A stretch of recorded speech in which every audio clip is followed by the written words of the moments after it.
দেখো আমাদের ইন্ডিয়ান মার্কেটের প্রত্যেক মাসে 2 থেকে 3 দিন মার্কেট সাইডবেস থাকে, আর এই সাইডবেস মার্কেটের দিন ট্রেডাররা বেশি ওভার লস করে, ওভার ট্রেডিং করে। তো সাইডবেস মার্কেট কেন হয় আর সেদিন মানুষ ওভার ট্রেডিং কেন করে, ওভার লস কেন হয়, জাস্ট একটা এক্সাম্পল দিব। এই এক্সাম্পল শুনলে পর তোমাদের ফুল ধারণা হয়ে যাবে কেন সাইডবেস মার্কেট হয় আর ওভার ট্রেডিং সেদিন কেন বেশি হয়, ওভার লস কেন হয়। জাস্ট একটা এক্সাম্পল দিব, মন দিয়ে শোনো। গ্যারান্টিতে বলতে পারি আজকের এই ভিডিওটা দেখার পর তোমাদের আর নেক্সট ভিডিও এই বিষয়ে দেখতে হবেই না। যদি তোমরা এই ভিডিও থেকে সাইডবেস মার্কেট সম্পর্কে না শিখতে পারো, তোমরা আমার পেজটাকে আর ফলো করে দিও। জাস্ট একটা এক্সাম্পল দিব, মন দিয়ে শোনো। দেখা গেল তোমাদের এলাকার মধ্যে একটা মার্কেট আছে, সেই মার্কেটের মধ্যে অনেক কৃষক আলু নিয়ে যায় আলু বিক্রি করতে, আর অনেক ব্যবসায়ীরা আসে আলু কিনতে। প্রায় 40 থেকে 50টা ব্যবসায়ী প্রত্যেক দিন মার্কেটে আসে, 100 থেকে 200 কৃষক আসে আলু নিয়ে। ঠিক আছে, দেখা গেল কালকে তোমাদের এলাকায় দারুণ বৃষ্টি হচ্ছে। ব্যবসায়ীরা কি ভাবছে যে এত বৃষ্টির মধ্যে যদি আমরা যাই আলু কিনতে, সেরকম কৃষক আজকে বাজারে আলু নিয়ে আসবে না, তাই আজকে আমাদের চড়া দামে আলু কিনতে লাগবে। তাই অনেক ব্যবসায়ী ভাবছে আজকে আমরা মার্কেটে যাবো না আলু কিনতে। কিছু ব্যবসায়ী ভাবছে যে আজকে আমরা মার্কেটে যেতেই লাগবে, কারণ আমার কাছে আলু স্টক নেই, তাই আজকে মার্কেটে যাবো, কিন্তু আলু আজকে আমরা কম কিনবো। ঠিক আছে, প্রত্যেকদিন 2 টন করে আলু কিনতো, আজকে তারা 1 টন করে আলু কিনবে।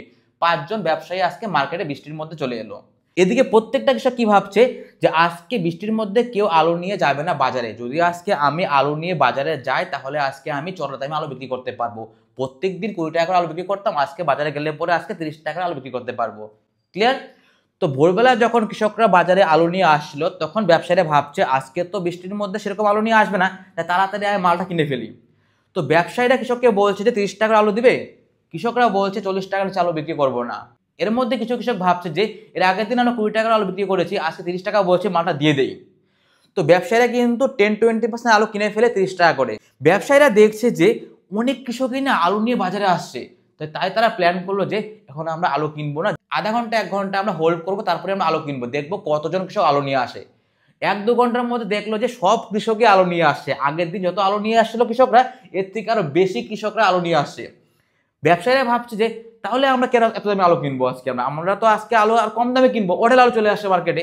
ব্যবসায়ীরা সঙ্গে সঙ্গে 10 টাকা কেজি আলুর দাম কমিয়ে দিল। কৃষকরা বলছে এই মাত্র তোমরা 30 টাকা বলছো, এখন বলছো 20 টাকা।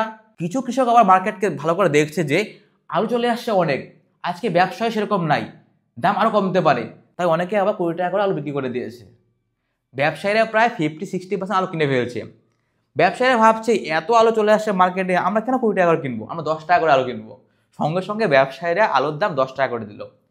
কৃষকদের মাথা গরম, বলছে এই মাত্র 30 টাকা, এখন বলছো 20 টাকা, এখন 10 টাকা বলছো, 20 টাকা হলে বিক্রি করবো। কৃষকরা প্রথমে চাইছিল 40 টাকা, তারপর 30 টাকা, এখন বলছে 20 টাকা হলে বিক্রি করে দেবে। কিন্তু ব্যবসায়ীরা 20 টাকা করে নিবে না, 10 টাকা হলে নিবে। কিছু কৃষক ভাবছে যে আলুর দাম আরো কমতে পারে, তাই অনেক কৃষকই আবার 10 টাকা করে আলু বিক্রি করে দিয়েছে।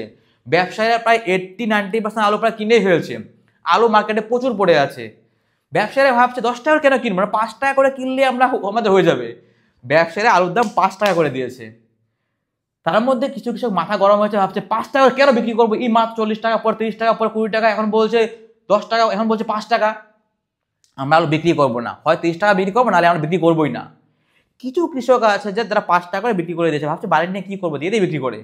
আর বেশিরভাগ কৃষক কি করেছে, ড্রেনের মধ্যে দেখবে কি বাজারের মধ্যে আলু সবজি দেখবে ঢেলে দেয়, বিক্রি করবেই না 5 টাকা করে, হলে 30 টাকা, নাহলে না। মার্কেটে যেমন কৃষকরা যেমন প্রথমে এসে 30 টাকা আলু বিক্রি করে দিয়েছিল, ওরা অনেক দিন ধরে মার্কেটে আসে, মার্কেট সম্পর্কে তারা জানে, নলেজ আছে। এখানেও সেম, ওখানে যারা 5 টাকা আলু বিক্রি করেনি, মার্কেট ঢেলে চলে আসে, এখানেও সেম অনেক নিউ ট্রেডাররা আসে যারা কি করে যে প্রথমে দেখে মার্কেট তো 30 টাকা উঠেছিল, তারপর 30 টাকা উঠছে না, ওরা ভাবছে 30 টাকা হলে বিক্রি করবে, 20 টাকা, 15 টাকা, 20 টাকা, 5 টাকা, এভাবে যখন আস্তে জিরো হয়ে যায়, তখন তারা হিরো জিরো করে মার্কেট থেকে বেরিয়ে আসে, ওভার লস, ওভার ট্রেডিং হয়।